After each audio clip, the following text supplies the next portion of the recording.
अगर आपका भी एक स्टार्टअप है और आपको अपने स्टार्टअप में फंडिंग को रेज करना है तो आपको अपने बिजनेस का फाइनेंशियल मॉडल बनाना जरूर पड़ेगा। विदाउट फाइनेंशियल मॉडल कोई भी इन्वेस्टर आपकी कंपनी में इन्वेस्ट नहीं करेगा।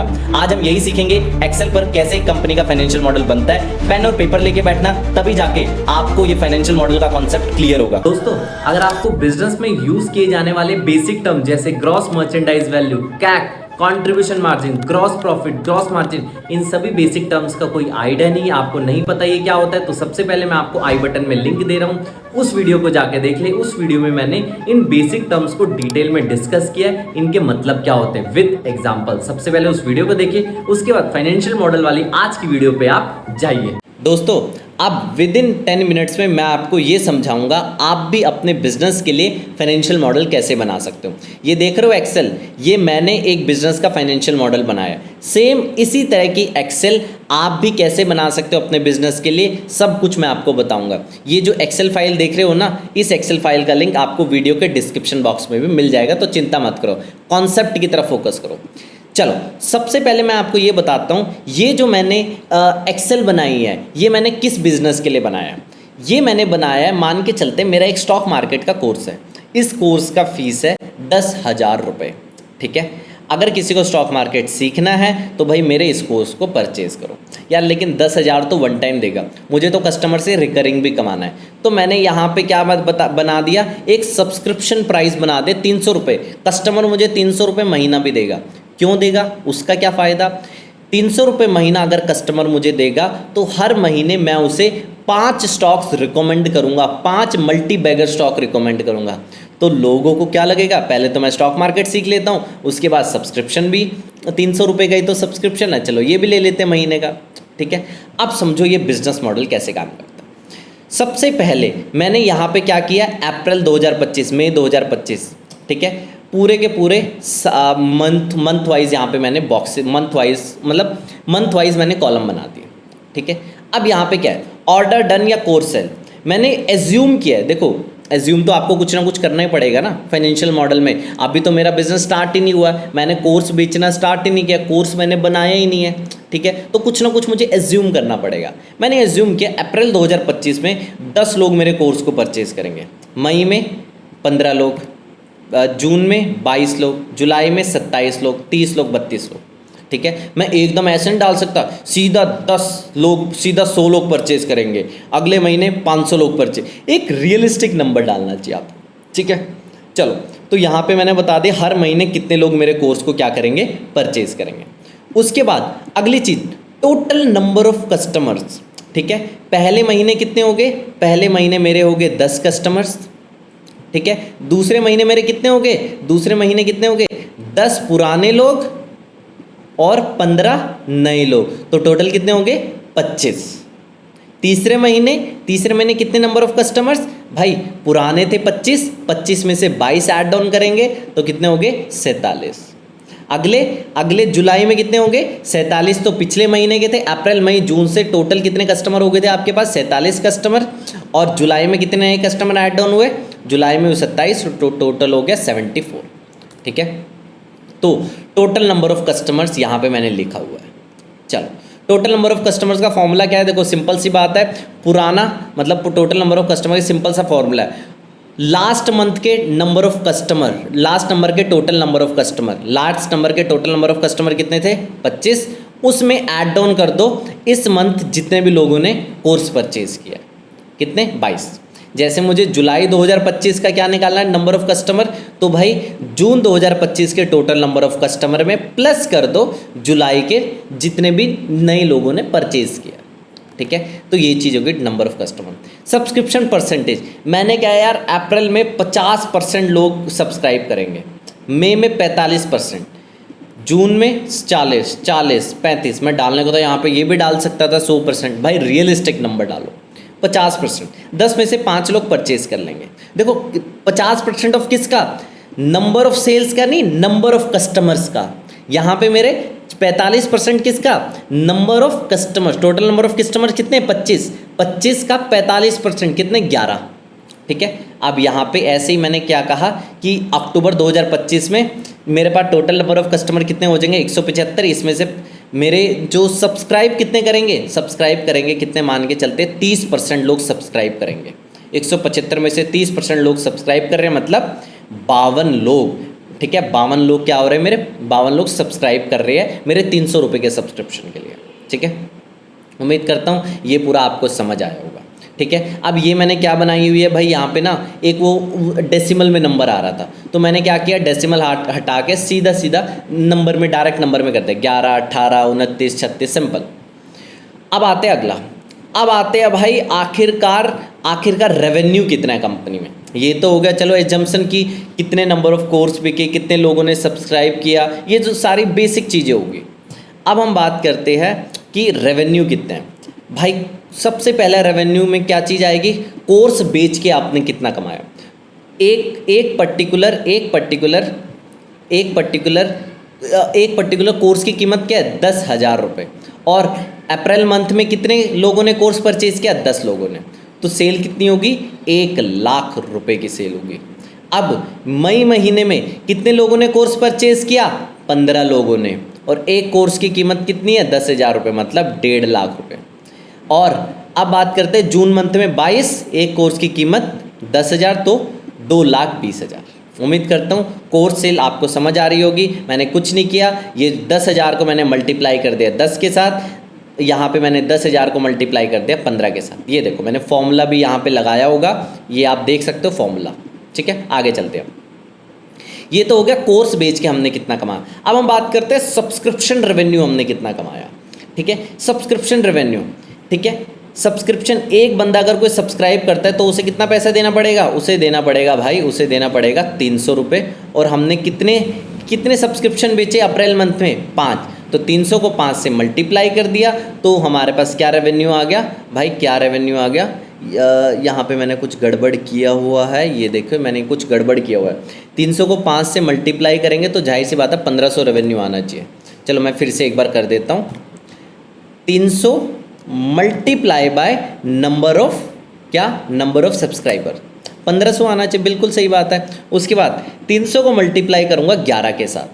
ये मैंने सारा ये वाले एक्सेल कुछ गलत बन गया, एक बार मैं दोबारा से बना देता हूँ, ठीक है। ये वाले रो मेरे कुछ गलत बन गया, ठीक है। यहाँ पे मई मंथ में कितने लोगों ने क्या किया, कितने लोगों ने कोर्स परचेज किया, नहीं कितने लोगों ने सब्सक्राइब किया, 11 लोगों ने। 300 मल्टीप्लाई बाय 11, तो 3300 का रेवेन्यू आ गया। तो ऐसे ही मैं क्या कर दूंगा, ऐसे ही मैं जल्दी से सारे के सारे मंथ का क्या कैलकुलेट कर दूंगा, रेवेन्यू कैलकुलेट कर दूंगा। 300 मल्टीप्लाई बाय 18, ठीक है। तो ये हमारे पास आ गया। जल्दी से मैं यहाँ पे फॉर्मूला लगा देता हूँ, एक सेकेंड रुको, ये ड्रैग नहीं हो रहा है, एक काम करना पड़ेगा, लगता है एक एक करके फॉर्मूला लगा। तो मैं जल्दी से यहाँ पे फॉर्मूला लगा देता हूँ, उसके बाद मैं कंटिन्यू करता हूँ। चलिए दोस्तों, मैंने यहाँ पे सब्सक्रिप्शन रेवेन्यू में जो गलती थी मैंने उसको करेक्ट कर दिया। तो आप देख सकते हो मैं रैंडमली किसी भी मंथ का देखता हूँ, जैसे नवंबर मंथ में कितने हैं, 66 लोगों ने सब्सक्राइब किया, तो 66 को मल्टीप्लाई कर दूंगा 300 के साथ, तो यहाँ पे मेरे पास सब्सक्रिप्शन रेवेन्यू कितना आ जाएगा, 19,800, ठीक है। तो इस तरीके से मैंने कोर्स की सेल से रेवेन्यू और सब्सक्रिप्शन की सेल से रेवेन्यू दोनों को कैलकुलेट कर दिया। अब आता है टोटल रेवेन्यू या gross merchandise value. Gross merchandise value ही यहाँ पे हमारा टोटल रेवेन्यू है, क्योंकि मेरा कोई प्लेटफॉर्म नहीं है, तो ग्रॉस मर्चेंडाइज वैल्यू की हम बात यहाँ पे नहीं करेंगे, ठीक है। ग्रॉस मर्चेंडाइज वैल्यू की बात हम तब करते हैं जब मेरा कोई मीडिएटर प्लेटफॉर्म हो, जैसे मेरा प्लेटफॉर्म है, मान के चलते हैं अमेजॉन, फ्लिपकार्ट, मीशो, जोमेटो, स्विगी, तब हम ग्रॉस मर्चेंडाइज वैल्यू की बात करेंगे। यहाँ पे हम जीएमवी की बात नहीं करेंगे, सिंपल, हम सीधा बात करेंगे यहाँ पे रेवेन्यू की। रेवेन्यू कितना आ गया भाई, कोर्स की सेल प्लस सब्सक्रिप्शन सेल, यही मेरा आ गया रेवेन्यू, ठीक है। तो ऐसे मैंने हर मंथ वाइज भी कैलकुलेट कर दिया रेवेन्यू, सिंपल सी बात है, दोनों को प्लस करना। अब अगली चीज़ भाई ग्रॉस मार्जिन पे लेवल पे चलते हैं। अब यहाँ पे मेरा कॉस्ट क्या होगा, पहले ये बताओ। कॉस्ट का मतलब क्या होता है, direct cost of goods sold, जो मटेरियल की कॉस्ट होती है, ठीक है। बट यहाँ पर तो कोई कॉस्ट होगी नहीं, लेकिन एक चीज़ समझो, मैं ना स्टॉक मार्केट खुद नहीं सिखा रहा हूँ, मैंने किसी को हायर किया हुआ है, तो उसकी सैलरी होगी, क्या होगी उसकी सैलरी, ये देखो 1.5 लाख रुपये उसकी सैलरी होगी। तो यहाँ अब आप कहोगे 3 लाख रुपए सैलरी कैसे होगी, भाई ये देखो मेरे यहाँ पे एक चीज़ समझो, नंबर ऑफ सब्सक्राइबर कितने हो गए? 52 लोग नंबर ऑफ सब्सक्राइबर हो गए। और दूसरा, मेरे यहाँ पे क्या बढ़ गए? नंबर ऑफ सेल्स लगातार बढ़ते जा रही है, 39। पहले था 32, उसके बाद हो गया 39। मैं कह रहा हूँ अब मेरा एक टीचर से काम नहीं चल रहा, मुझे 2 स्टॉक मार्केट के टीचर लाने पड़ेंगे और एक स्टॉक मार्केट वाले के पास 32 लोगों का बैच बनेगा, 30 लोगों का बैच बनेगा। तो जैसे ही 39 नंबर ऑफ सेल्स हुई, मैंने क्या कर दिया? 2 टीचर को हायर कर दिया। तो इस आप यहाँ पे आ गया 4.5 लाख रुपए सैलरी पे खर्चा। क्यों हो रहा है भाई? इसलिए हो रहा है, ध्यान से देखो, क्योंकि मेरे नंबर ऑफ सेल कितनी होगी? 67। हर 30 के ग्रुप में मुझे क्या चाहिए? एक स्टॉक मार्केट का टीचर चाहिए। ठीक है, तो कॉस्ट ऑफ गुड्स सोल्ड को आप समझ गए होंगे। ग्रॉस प्रॉफिट किसे बोलते हैं भाई? ग्रॉस प्रॉफिट को बोलते हैं क्या? Revenue minus COGS. Revenue minus COGS, ये आ गया हमारा gross profit. Revenue minus COGS, ये हमारा हो गया रेवेन्यू माइनस कॉक्स। ठीक है, रेवेन्यू माइनस कॉक्स। ठीक है, ग्रॉस प्रॉफिट। ग्रॉस मार्जिन हम किसे बोलते हैं? उम्मीद करता हूँ ग्रॉस मार्जिन में आप समझ रहे होंगे, जीपी डिवाइडेड बाय रेवेन्यू। तो जो भी वैल्यू आई हमने उसको यहाँ पे लिख दिया। आप देख सकते हो over the period of time gross margin continuously मेरा क्या हो रहा है? बढ़ रहा है। Over the period of time gross margin बढ़ रहा है। मेरा लॉस पहले महीने मेरा कितना लॉस है? -48,500 का लॉस है। उसके बाद लॉस धीरे धीरे थोड़ा कम हो रहा है। ठीक है, चलो आगे चलते हैं। अब आता है एक्सपेंसेस, जैसे marketing expense, salary expense, operation expense, अलग अलग एक्सपेंस। अब एक चीज़ समझो, अब मुझे 1 लाख की सेल करनी है, तो मुझे 30,000 रुपये मार्केटिंग में लग रहे हैं। यहाँ पे मुझे 1.5 लाख की सेल करनी है, ये देखो 1.5 लाख की सेल करनी है, तो मेरे मार्केटिंग में 30,000 नहीं लगेंगे ना, मार्केटिंग में कितने लगेंगे? मार्केटिंग में 35,000 रुपये लग रहे हैं। 2,70,000 की सेल, मार्केटिंग में कितना लग रहा है? 66,000। मैंने कैसे कैलकुलेट किया? देखो, कैलकुलेट एजम्पशन भी ना करेक्ट होनी चाहिए, ऐसा नहीं कि बेकार एजम्पशन में कुछ भी रख लो। मैंने किया भाई, मेरे लास्ट मंथ कितनी सेल थी? लास्ट मंथ ही मान के चलो, यहाँ पे कितनी सेल है? इतनी सेल है। लास्ट मंथ का रेवेन्यू कितना है? इतनी। आप कोई भी एक एग्जाम्पल ले लो, चाहे आप कोर्स सेल को लगा लो, चाहे आप टोटल रेवेन्यू को लगा लो। ठीक है, इसका 30% मुझे मार्केटिंग में अगले महीने स्पेंड करना है। इसका 30% मुझे स्पेंड करना है। क्या करना है? इसका मुझे 30% स्पेंड करना है। तो जैसे ही आप 30% कैलकुलेट करोगे, आपके पास ये नंबर आ जाएगा। ठीक है, मतलब आपको हमेशा टोटल रेवेन्यू का 30%, 20%, 25% या 10% आपको क्या करना है? मार्केटिंग पे स्पेंड। जनरली मैंने देखा 15 से 20% तो आपको मिनिमम मार्केटिंग पे स्पेंड करना ही पड़ेगा, अगर आप स्टॉक मार्केट का कोई कोर्स वगैरह बेच रहे हो। ठीक है, चलो मार्केटिंग पे हमने इस तरह से स्पेंड कर दिया। सैलरीज, जैसे कि भाई कोई मान लो मेरा वेबसाइट का डेवलपर है, डिजिटल मार्केटर है, जो मेरे से कमाई जो जिसकी सैलरी जाएगी, एक नॉर्मल एडमिन का बंदा है, अकाउंट्स का बंदा है, तो इस तरह से मैंने यहाँ पे सैलरी का खर्चा लगा दिया। पहले महीने 50,000, धीरे धीरे मेरे क्या बढ़ रही है? सैलरी 70,000 तक चले गई। क्यों? हो सकता है मैंने 1-2 लोगों को टीम में हायर किया। ठीक है, ऑपरेशंस का मतलब हो गया इलेक्ट्रिसिटी बिल, रेंट हो गया, चाय पानी का खर्चा हो गया, और भी कोई दूसरे खर्चे हो गए, तो वो यहाँ पे हमने कैलकुलेट कर दिए। तो टोटल एक्सपेंसेस हमने यहाँ पे देख लिया कितना आ गया मंथ वाइज। बस कुछ नहीं करना है, तीनों को हमने क्या करना है? प्लस करना है। ठीक है, जैसे आप प्लस कर दोगे आपके पास ये आ जाएगा एक्सपेंसेस। अब बात करेंगे एबिटा। एबिटा किसे बोलते हैं? सिंपल सी बात है, एबिटा आपके पास जो बचा, एबिटा पहले month negative negative negative negative. देखो नेगेटिव क्यों आ रहा है? ग्रॉस, अब यहाँ पे आपका ग्रॉस प्रॉफिट क्या है? ग्रॉस प्रॉफिट में से आपको लग रहा होगा यहाँ पे 3300 का प्रॉफिट होगा, 75,000 का प्रॉफिट हो रहा है। भाई 75,000 के प्रॉफिट में से आपको ये वाले एक्सपेंसेस भी तो माइनस करने हैं। सैलरी का एक्सपेंस, मार्केटिंग का एक्सपेंस, ये वाले एक्सपेंस तो आपने माइनस नहीं किए, क्योंकि ग्रॉस प्रॉफिट तो सिंपल COGS को माइनस करने पर कैलकुलेट होता है। ठीक है, उम्मीद करता हूँ समझ आ रहा होगा आपको। तो इसीलिए मेरा एबिटा नेगेटिव जा रहा है, ग्रॉस मार्जिन पॉजिटिव है, ग्रॉस प्रॉफिट पॉजिटिव है। ठीक है, बट एबिटा मेरा क्या है? नेगेटिव है। क्यों भाई? मेरा मार्केटिंग, सैलरी, ऑपरेशन, ये चाहे मैं 10 सेल करूँ चाहे मैं 100 सेल करूँ, मार्केटिंग का खर्चा हो गया, ऑपरेशंस का खर्चा हो गया, इलेक्ट्रिसिटी बिल हो गया, ये तो कांस्टेंट है ना। ठीक है, तो आप देख सकते हो कब तक मेरा लॉस हो रहा है? भाई मेरा लॉस हो रहा है इस वाले महीने तक। मतलब कौन सा महीना है ये? लगभग मुझे जहाँ तक लगता है मई तक मेरे खर्चे ही खर्चे हो रहे हैं। ये जहाँ अक्टूबर मंथ के खर्चे ही खर्चे, अक्टूबर महीने तक मैं खर्चा ही खर्चा कर रहा हूँ, नवंबर मंथ तक खर्चे। नवंबर मंथ तक मैं लॉस कर रहा हूँ, उसके बाद थोड़ा पॉजिटिव हुआ, ठीक है, उसके बाद यहाँ पे पॉजिटिव, यहाँ पे नेगेटिव। मतलब आप देख सकते हो हमने कितनी सही तरह से कैलकुलेट किया। इधर से आप निकाल सकते हो फंडिंग रिक्वायर्ड, ये जितना भी लॉस है इन सब को प्लस कर दो तो फंडिंग आपके पास आ जाएगी। आपको 6-6.5 लाख की फंडिंग की रिक्वायर्ड है, ठीक है।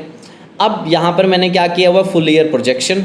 फुल ईयर प्रोजेक्शन में क्या किया हुआ है, कितने नंबर ऑफ सेल्स होगी टोटल, सिंपल सी बात है, कितने नंबर ऑफ सेल होगी टोटल कैसे पता चलेगा भाई, इसको प्लस कर दो, इसको प्लस कर दो, टोटल नंबर ऑफ सेल आपके पास निकल के आ जाएगी। टोटल नंबर ऑफ सेल कितने की, इतने, पेड सब्सक्राइबर इतने, ठीक है, कितना परसेंटेज है ये paid subscriber is to total number of customers में से, तो वो आपको आ गया 23% लोग सब्सक्राइब कर रहे हैं, ठीक है।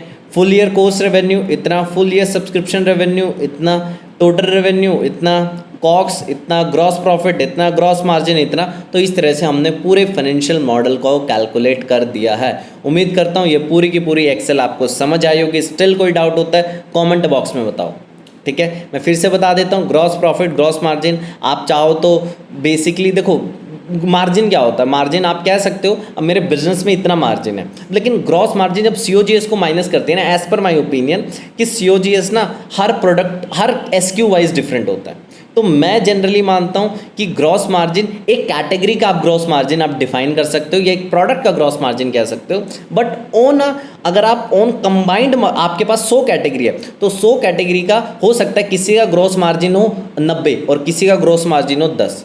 तो ये एकदम सही मैट्रिक नहीं है। तो मैं हमेशा मानता हूँ ग्रॉस मार्जिन हमेशा एक पीस वाइज होना चाहिए, एक SKU वाइज होना चाहिए। बट जो नॉर्मली हमारे जो देखा जाता है, इन्वेस्टर्स भी जो मांगते हैं, वो जनरली हम लोग यही देखते हैं कि ओवरऑल कैटेगरी ओवरऑल आपके बिजनेस वाइज ही ग्रॉस मार्जिन होता है। उम्मीद करता हूँ समझ आया होगा। स्टिल कोई डाउट होगा तो कमेंट बॉक्स में जरूर। अगर आपको भी स्टार्टअप के बारे में डिटेल में सीखना है तो मैंने 3 घंटे की मास्टर क्लास वीडियो बनाई हुई है, उसको आप अभी के अभी जाकर देखें, जिसमें स्टार्टअप का आपको कंप्लीट ज्ञान मिल जाएगा। इसके बाद आपको कोई भी स्टार्टअप की वीडियो देखने की जरूरत नहीं पड़ेगी। आपकी वीडियो कैसी लगी कमेंट बॉक्स में जरूर बताएं, और सब्सक्राइब के बगल में बेल नोटिफिकेशन का आइकन है, उसको जरूर प्रेस कर दें ताकि आपको हमारे लेटेस्ट वीडियो की अपडेट सबसे पहले मिल जाए। बहुत सारे लोग हमें कहते हैं कि आपकी वीडियो की नोटिफिकेशन नहीं आती, तो भाई बेल नोटिफिकेशन का आइकन क्लिक करके रखना।